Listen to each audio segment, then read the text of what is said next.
Hi there, Leonard Parker here. Good morning, good afternoon, good evening, wherever you're looking. Thanks for watching the video and clicking to learn more about how you can use capabilities documents for really boosting your restoration marketing and taking your access to bigger opportunities to the next level. Now, I'm making this, it's February 2020. And maybe this year you really had a goal, you wanted to increase the revenue for your restoration business. And maybe you've hit the ceiling on restoration or residential jobs and smaller commercial jobs. And you really want to go after some of your higher ticket jobs, such as your major commercial jobs or even government jobs. If that's you, then a capabilities document is going to be required because typically during the RFP process, this is going to be a requirement just to get in the door. And even for, if you still want to focus on residential jobs and your smaller commercial jobs, a capabilities document can be a great way to differentiate yourself from other restoration companies that you might be bidding against. Now, first, let's go into presentation mode. Okay. So what is a capabilities document? It's pretty much a resume for your restoration business. So it pretty much provides, in a very brief format, the capabilities of your team, the skills of your team, your past performance and projects, and pretty much who you are and what you do.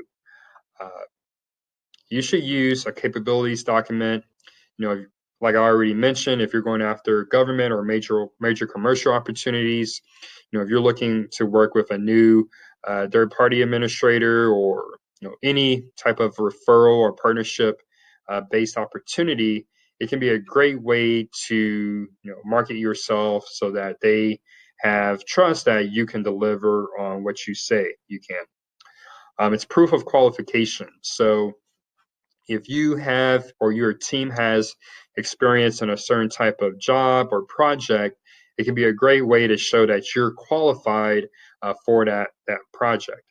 And then past performance. It's a great way to detail relevant past performance for that type of project that you're going after.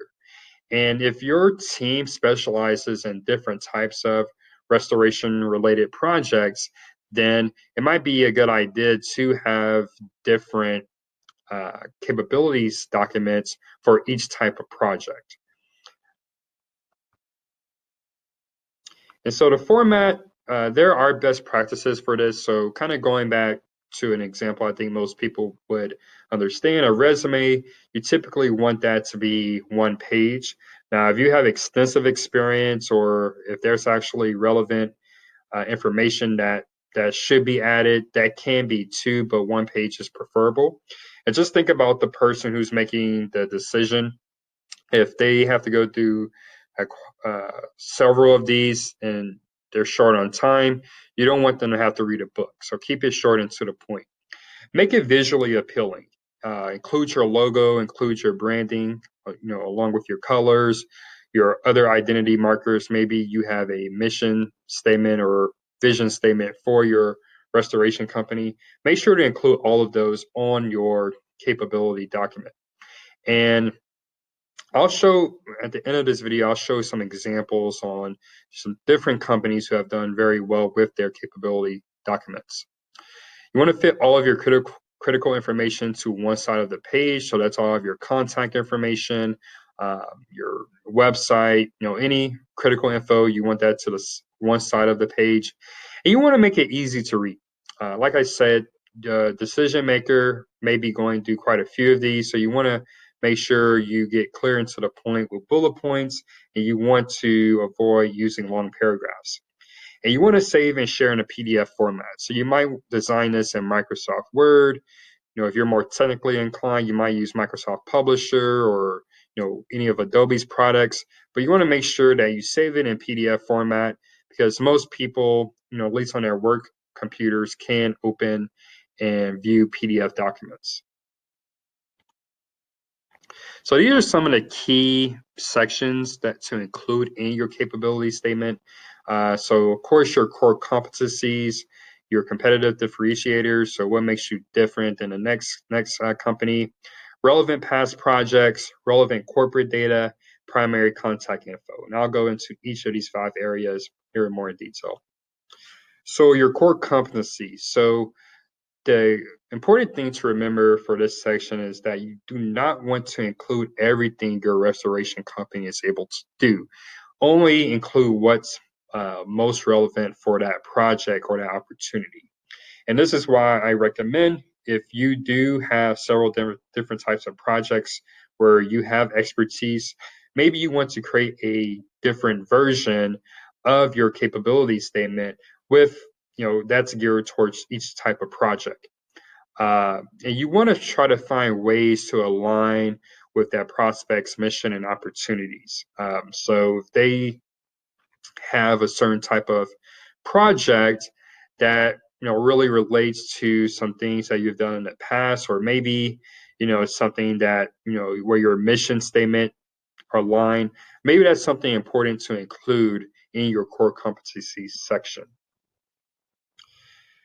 Competitive differentiators. So pretty simple here. Why should that prospect or decision maker choose your company over other restoration companies? So what makes you different?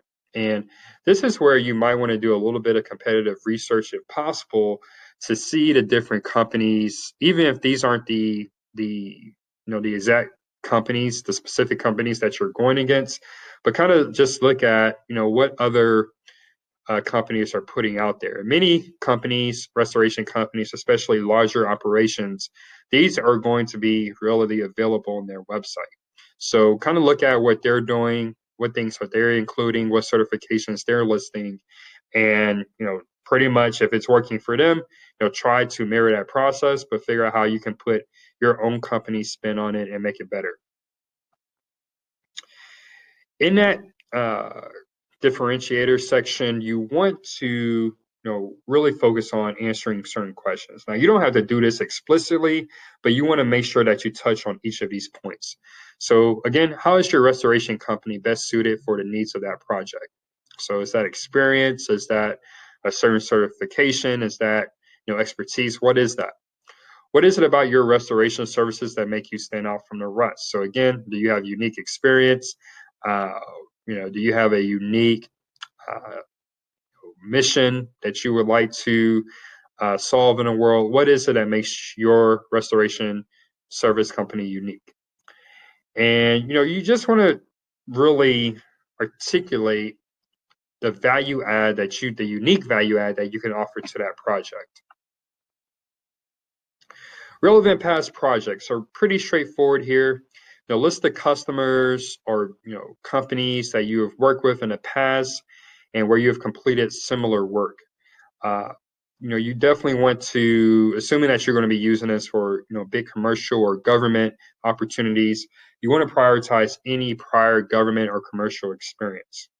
And you want to make sure that for whatever projects that you list, that you include the relevant contact info, so name, title, email, and phone number. And important here, and I think this is pretty understandable, if the project is not related to the project that you're bidding for, well, then just leave it out. It's not important. The critical company information section. So, maybe you have a one or two sentences about your company's history and how you got to where you are today. Key points, the size of the firm, so how many employees you have, your annual revenue, and your typical geographic area served. And, this will just show that, your operation, it's settled, it's well established, and that you're able to handle any unforeseen circumstances. Specific relevant codes. So any codes that are related to the project, so your DUNS number, I'll list them all out here.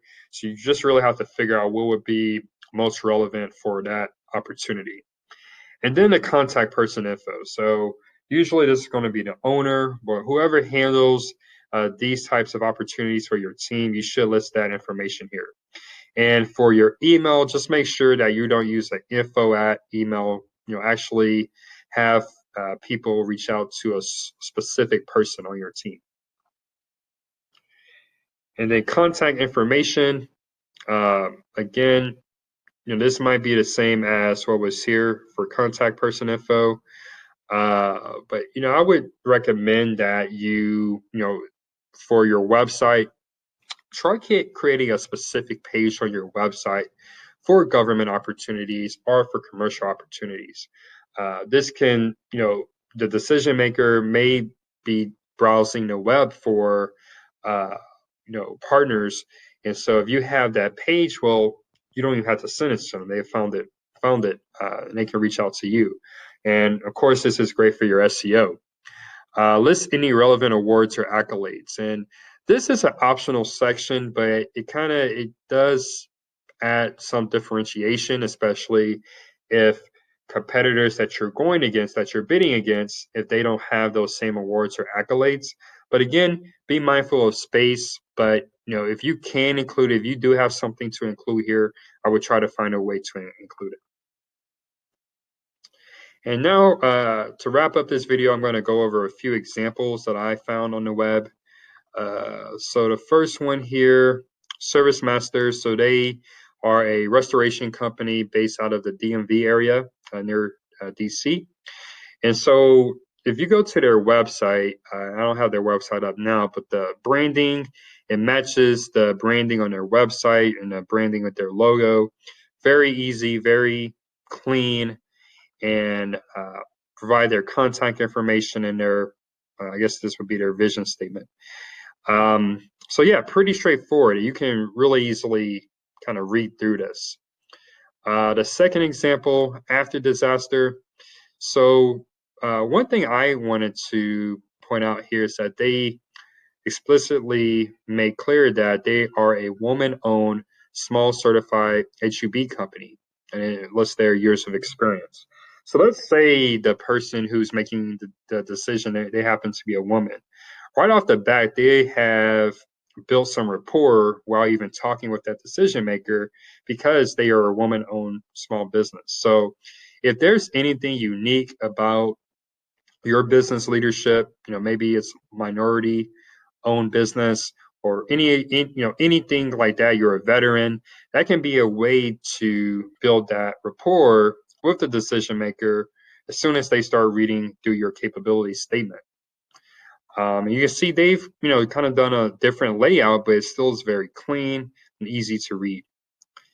And I like down here they've done something different from what we saw with the first example. They have different images, and they're using the QR code so that I'm not quite sure where that goes, but just a different feature that they added. They're leveraging some technology there.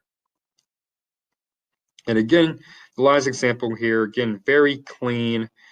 They have their critical information about their business, their company here on the left-hand side. So that's really easy to find. And then one thing that they're doing here, I didn't see any other statements, but these are called badges of trust. So they have a very good rating from the Better Business Bureau, and they're certified by the IICRC. So again, some ideas here so that you can build your own capability statement. Now, if you are looking for some help just building these types of statements for your restoration company, even if it's something as simple as getting the design right, make sure that you give us a call here at the number in the video description, and we'll make sure to help you and get you started on the right path. So thanks for watching. Hopefully you found this video helpful. Until next time, take care.